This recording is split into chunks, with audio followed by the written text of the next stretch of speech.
Good morning, Bimblers, and you join me here at Llandudno Junction for a very special Bimble. It's something I'm calling a Grand Welsh Bimble. We're going away for a couple of days, just me and thee. We're going around North Wales, and our first leg of the Bimble is a rimble. We're getting on the train. We're going to Blaenau Ffestiniog. So let's stop messing about and let's rimble.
We are now at Tote Bag. This train is for Blaenau Ffestiniog.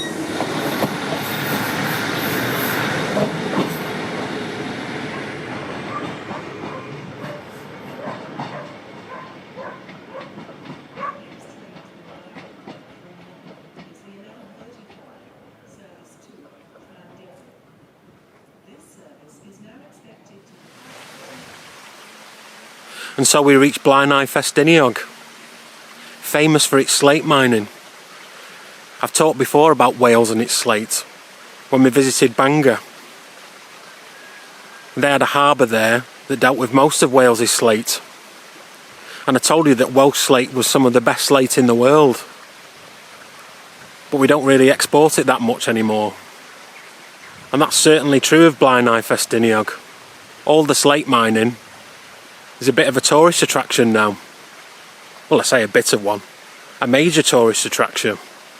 But it being an educational tourist location wasn't its finest hour. Its finest hour came during the Second World War. You will have heard of evacuees, those were the children sent to the countryside. Well, it wasn't just people that had to be moved. It was important national documents and priceless museum pieces and all the famous artworks and paintings that had been done and were hanging in galleries in London. The National Gallery in London was set up in 1824 in Trafalgar Square. And when war broke out, all the paintings were took and hidden at Penrhyn Castle over near Bangor. Over the years, the National Gallery has been home to such works as Van Gogh's Sunflowers, works by Leonardo da Vinci, Vermeer, Turner and Constable. The plan was to put them onto boats and send them over to Canada, where they'd be safe. But Winston Churchill expressly forbade it. He sent a telegram to the director of the National Gallery, Kenneth Clark, and it read thusly: "Bury them in caves or cellars, but not a single picture shall leave these islands." And that's exactly what they did. They buried them in a cave here at Blaenau Ffestiniog, in the old slate mines. It's probably thanks to storing the artworks in the mines here that they developed a way of preserving paintings and having climate-controlled galleries and museums. Because inside the mines, it's pretty much always the same temperature. I imagine quite cold. Let's bimble.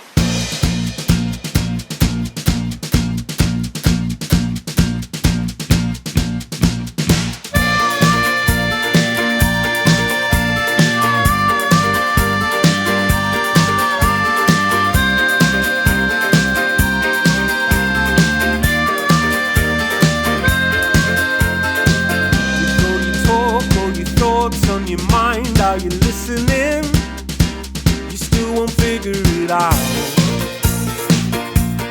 Figure it.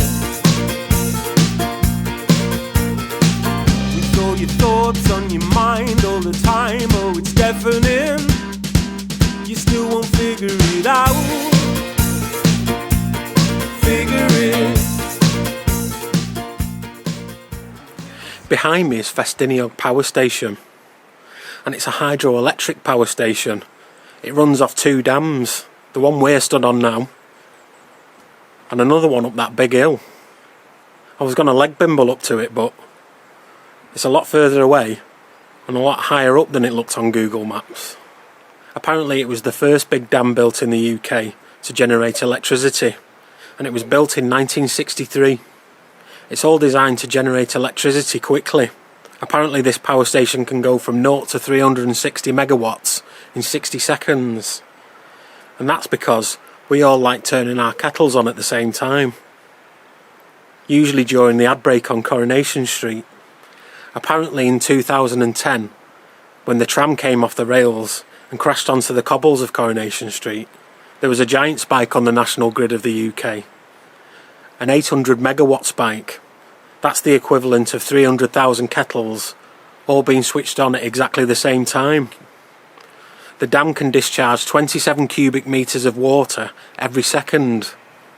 And according to my big book of Bimbles, that's about 47,513 pints down the pub. Or 4.5 million teaspoons. There's a little island in the middle that reminds me of Dibnah's Island near Bolton that we've bimbled to in the past. But it also reminds me that we best get bimbling in order to get to where we're camping tonight. Hold that thought, let's bimble. With all your thoughts on your mind all the time, oh it's deafening. You still won't figure it out. Figure it. With a simple frame of mind and a little time, you can protest all you like. We both know, with goodwill on your side and a little time, you can have just what you like. We both know things could be easy if you just try. Better off this time. Have it your own way if you like. Things could be easy if you just try. I know you heard every word, every line, but you're missing it. Why won't you figure it out? Figure it. You know I talk really loud. If you heard, oh it's deafening. You still won't figure it out. Figure it. With a simple frame of mind and a little time, you can protest all you like. We both know, with goodwill on your side and a little time, you can have just what you like. We both know it's easy if you just try. It'd be better off this time. Have it your own way if you like. Just try.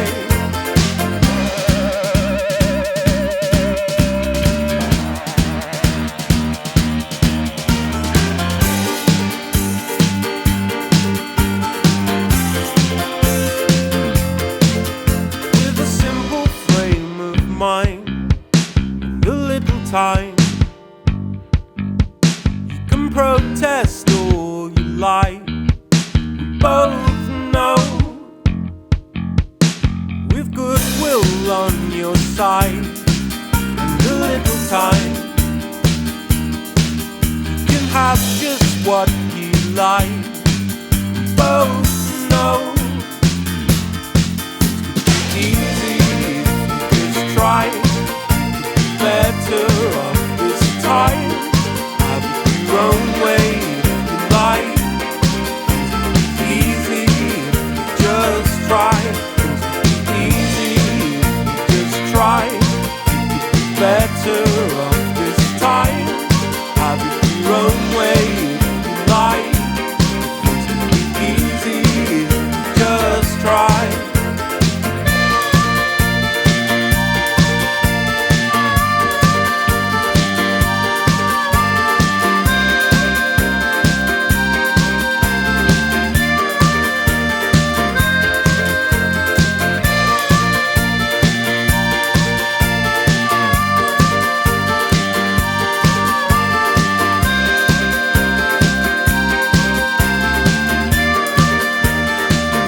Bimblers.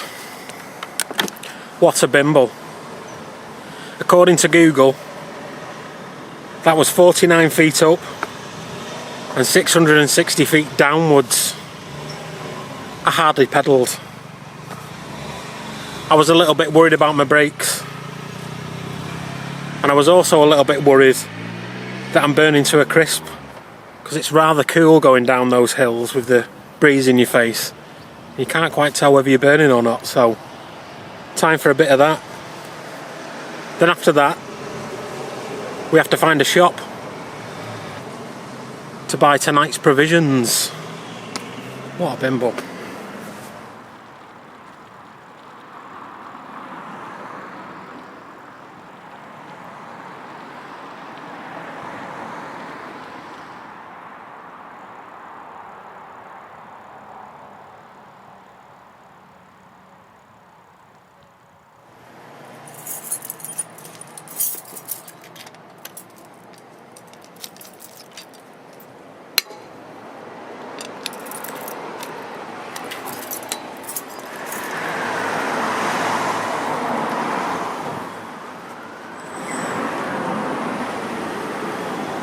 Well, I got our provisions.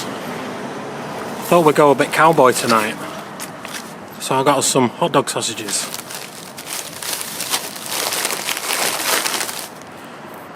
And some baked beans. Some Branston ones. Mostly because you don't need a can opener. And I thought we'd have barbecue beans because I've got a little sachet of barbecue sauce that I pinched from a cafe. I've got some other treats. It's around about time we were getting to our campsite. Well, I say campsite. Camp spot. We don't really do campsites, do we?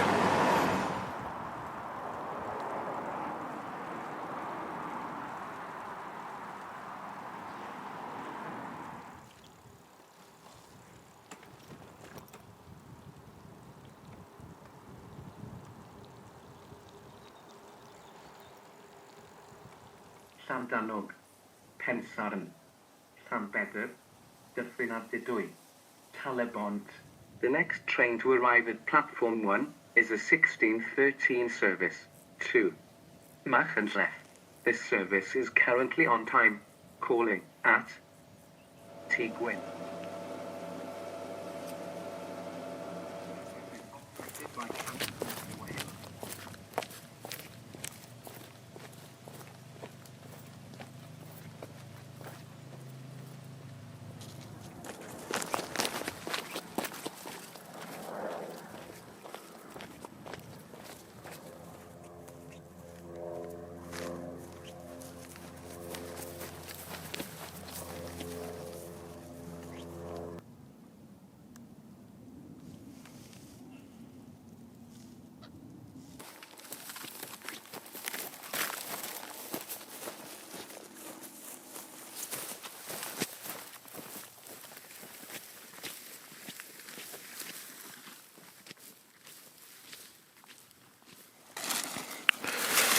What a failure a spare carrier bag is.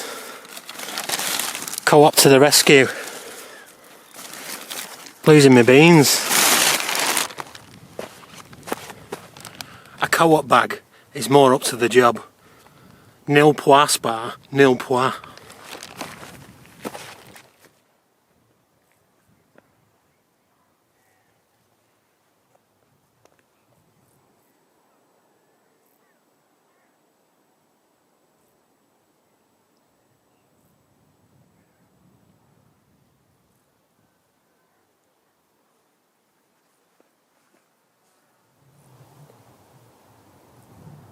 Well, that was quite the leg bimble.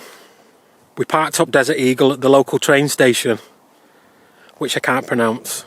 I do apologise, but in this video I'm probably going to mispronounce a lot of Welsh places. But I'm trying my best. And we've reached something called Ynys Gifftan, and it's an island in the estuary of the Dwryd River. And it's one of my favourite types of islands. It's accessible for part of the day when the tide's down. But as the tide comes in, we get locked on the island. And the tides are absolutely perfect today to come and have a sneaky camp on here. Because in a bit, nobody else is going to be able to get on. And hopefully, there's no one on the island right now. So I should be alone. The island was actually given to Lord Harlech in the 1700s. And it was a gift to him by Queen Anne. In fact, Ynys Gifftan is sort of a cod Welsh name. Ynys means island in Welsh. But Gifftan means gift from Anne, gift Anne, Gifftan. Don't ask me why they do that kind of thing. I don't know why they just don't give it a Welsh name. They seem to do that a lot, give things slightly Welsh sounding names. I think it's probably us English that do that. Anne was queen between 1707 and 1714. Her father was William of Orange, and she had 17 children, but only 5 of them survived childbirth, and none of them survived to adulthood. So that's probably why you've never heard of Anne. She didn't have anyone to succeed her. The island was actually abandoned in the 1960s, and before then, they used to farm on it. In fact, there's an old abandoned farmhouse over the other side of the island, but I don't think we can make it over there. It was treacherous enough getting to the summit, all 38 metres of it, and I don't think we're going to camp on the top, because it's a bit rocky. I've seen a nice little spot on my way up. If I camp here, I'll put my back out on the rocks. It overlooks Portmeirion, which I'll tell you about in a bit. Let's just have a bit of a rest first, yeah?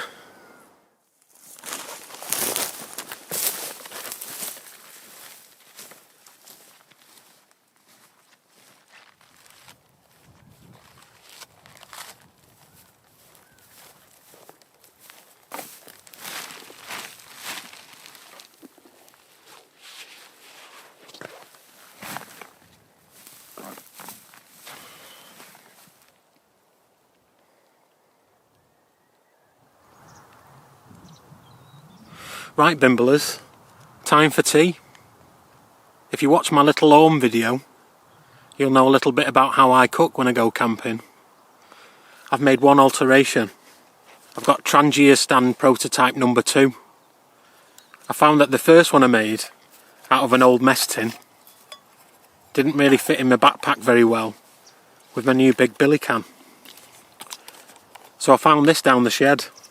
It's a camping frying pan that I've also drilled a big hole in, and that fits the Trangia perfectly, and it also fits in the bag under the billy can and saves me space in my pack. You see me go to the shop and get the ingredients. We're having hot dogs and beans, a cowboy tea, but I also packed a few extras. I packed a little Tupperware box with some cloves of garlic in it, a little bag of sea salt, a little bag of pepper, and a little bag of some mixed spices and herbs, which I may use tomorrow. I'm running the risk of the police finding me with loads of little plastic bags full of white powder and loads of dried leaves.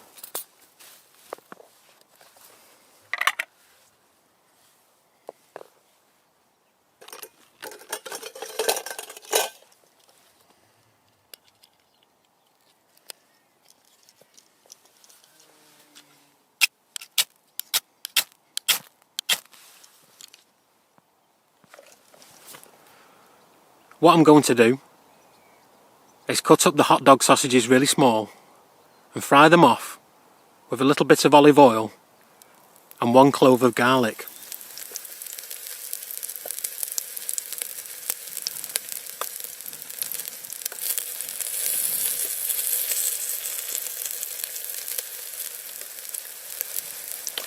Then when I think they're brown, I'm going to add the beans and stir it up.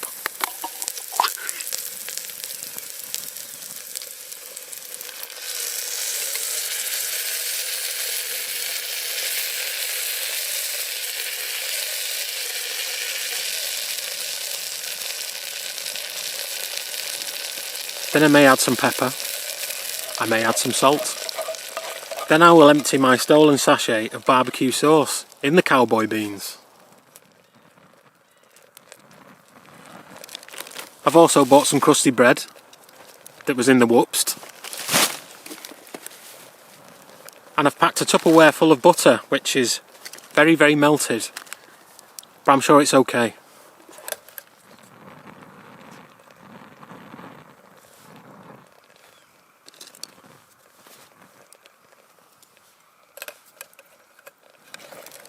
Unlike when I camped on the Little Orme, I'm going to be camping tomorrow night as well. So I have to wash my pots, so I brought some washing utensils. And I specially went to the pound shop and got a little bottle and filled it up with washing up liquid. Purple washing up liquid from Heron Foods. I think it's called Fantabulous or something. I've got a couple of J-cloths and a pan scrub because things are definitely going to get burnt onto the bottom of my billy can.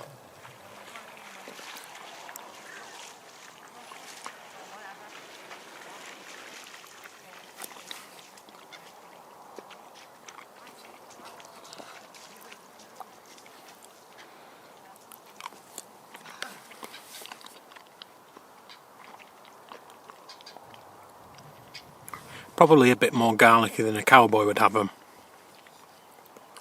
but quite delicious. Yes.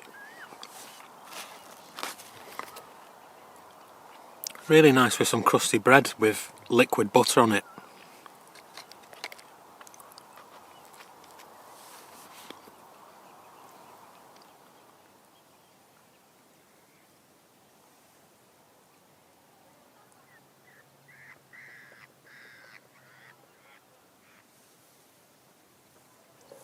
Just over the water is Portmeirion, and it was built between 1925 and 1975 by a Sir Clough Williams-Ellis, and it's thought to be a bit of a tourist location now,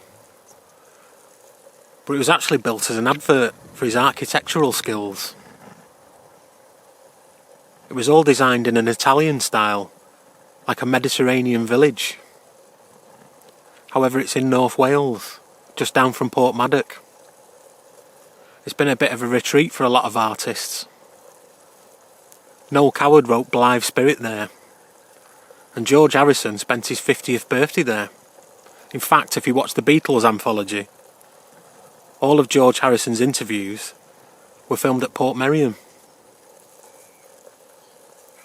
It was the filming location for the 1960s series The Prisoner.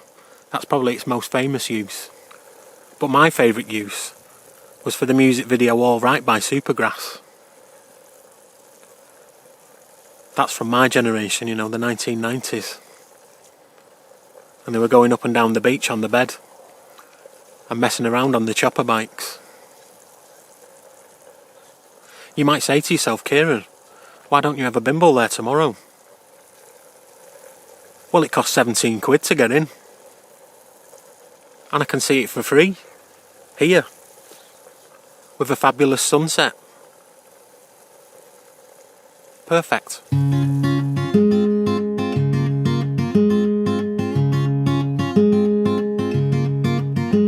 With a healthy amount just to loosen the lips, for a trembled account where all characters fit to marry me. With a drink's blotted line and a mindset erased, with the absence of mind that emotion replaced with just marry me. Oh, just marry me. With the branded belief and the faith I renounce, would it please deities if the words from my mouth would just marry me?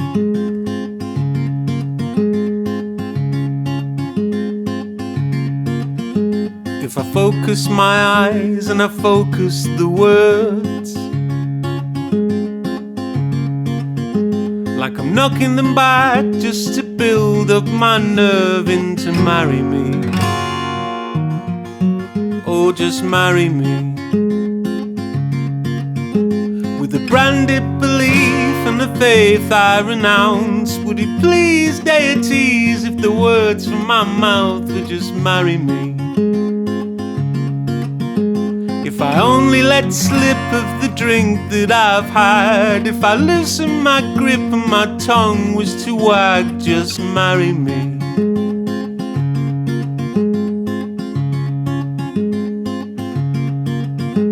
In a drunk glass remorse like a towering waste, where my only recourse is your hand and my faith, oh just marry me. Oh, just marry me. Just marry me.